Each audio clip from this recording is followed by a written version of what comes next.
2018 പ്രളയത്തിൽ തകർന്ന ഇടുക്കി മ്ലാമല ശാന്തിപ്പാലം പുനർനിർമ്മിക്കാൻ സർക്കാർ തലത്തിൽ നിന്നും ഇടപെടലുകളൊന്നും ഉണ്ടാകാതെ വന്നതോടെ ഹൈക്കോടതി ഇടപെടൽ ആവശ്യപ്പെട്ട് മ്ലാമല ഫാത്തിമ മാതാ സ്കൂളിലെ കുട്ടികൾ കത്തെഴുതി. പുതിയ പാലത്തിനായി ഇടപെടൽ നടത്തിയ കുട്ടികളെയും ലീഗൽ സർവീസ് അതോറിറ്റി അംഗങ്ങളായിരുന്ന ജഡ്ജിമാർക്കും സ്കൂൾ അധികൃതർക്കും നാട്ടുകാരുടെ നേതൃത്വത്തിൽ ആദരവ് നൽകി. 1984 പെരിയാറിന് കുറുകെ ജനങ്ങൾ നിർമ്മിച്ച പാലമാണ് മഹാപ്രളയത്തിൽ ഒലിച്ചുപോയത്. ഇതോടെ അയ്യപ്പൻകോവിൽ, ഏലപ്പാറ, വണ്ടിപ്പെരിയാർ പഞ്ചായത്തുകളിലെ 600ഓളം കുടുംബങ്ങളിലെ വിദ്യാർത്ഥികൾ ഉൾപ്പെടെയുള്ളവരുടെ യാത്ര മുടങ്ങി. സർക്കാർ തലത്തിൽ നിന്നും ഇടപെടൽ ഉണ്ടാകുമെന്ന് പ്രതീക്ഷിച്ചെങ്കിലും ലഭിച്ചത് അവഗണന മാത്രം.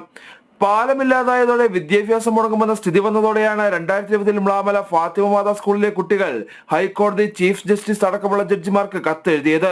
1.5 വർഷം കൊണ്ട് പുതിയ പാലം നിർമ്മിക്കണമെന്ന നിർദ്ദേശം കോടതി സർക്കാരിന് നൽകുകയും ചെയ്തു. പണികൾ പരമാവധി വൈകിപ്പിച്ച സർക്കാർ ഈ മാർച്ചിലാണ് പാലം പൊതുജനങ്ങൾക്കായി തുറന്നു നൽകിയത്.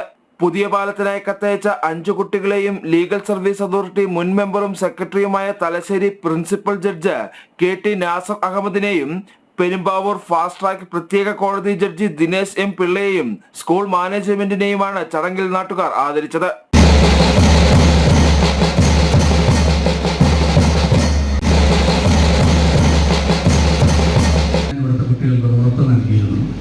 നിങ്ങൾക്ക് വേണ്ടി ഹൈക്കോടതി കേസ് നടത്തുന്ന ലീഗൽ സർവീസ് അതോറിറ്റിയിലേക്ക് ഈ കത്ത് ഹൈക്കോടതിയിൽ എത്തിയപ്പോൾ എക്സിക്യൂട്ടീവ് ചെയർമാൻ എനിക്ക് നിർദ്ദേശം തന്നു.